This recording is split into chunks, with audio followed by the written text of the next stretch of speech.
This is a review of tonight's Night Caller's Bigfoot Talk Radio. It was a pretty great show with the guests being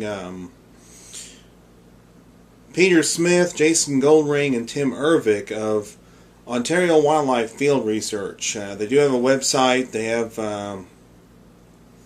They also have a YouTube account. They have a Facebook account.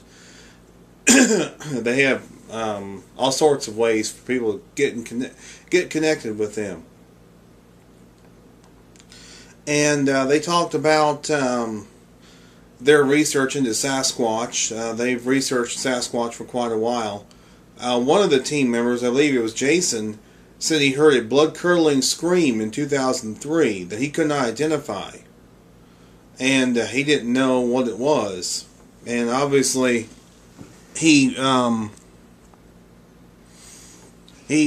being experienced with wildlife, I would imagine, would be able to recognize most screams, most weird screams, but this he couldn't recognize. So he didn't know what it was. And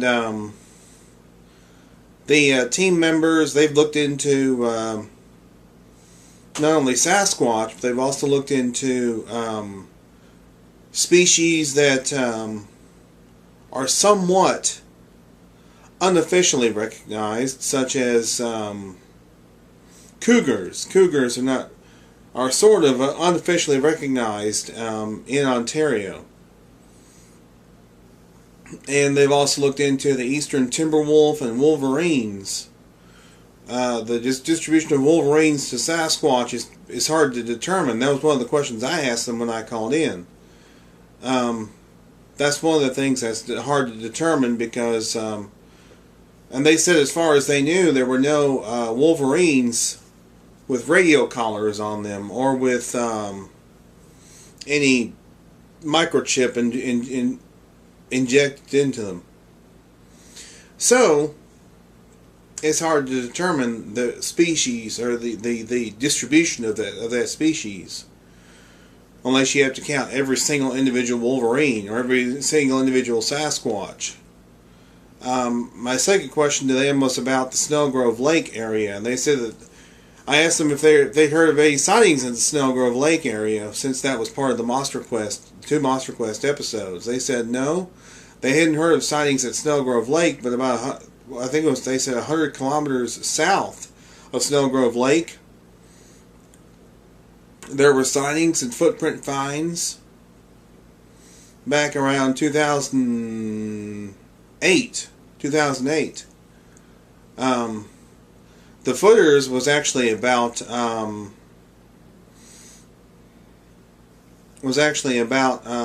distributions of Sasquatch as compared to no, it was about the dinosaurs and whether or not if they'd had night vision, maybe they could have avoided going extinct. That was essentially what it was. That was what Night Callers was about. It was a really great segment. And Laurie and Lauren made an announcement that that the Night Callers Bigfoot Talk Radio is going to be going on hiatus for a little while. I'm not sure if they're going to have a show next week or not. It's supposed to be a Memorial Day show next week. But I'm not 100% certain what they're going to do. They may have a show next week, they may not. I will keep you guys informed if they do. And I'll be sure to to put a video on YouTube if there is a show next week. Anyway, they're actually thinking of moving to another night as well. So they're not just going to be going on hiatus, they're going to be moving to another night. So that'll be... Well, there may be a show next week, 7 Eastern, 6 Central, www.blogtalkradio.com/nightcallers.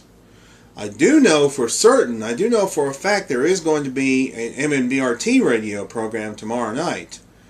Arla Williams is the guest. She's a lady from Oklahoma who claims to have had several habituation scenarios and has had long-term interactions, I should say. I don't like to use the term habituation. I prefer long-term interactions. But she has apparently had long-term interactions with Sasquatches in Oklahoma.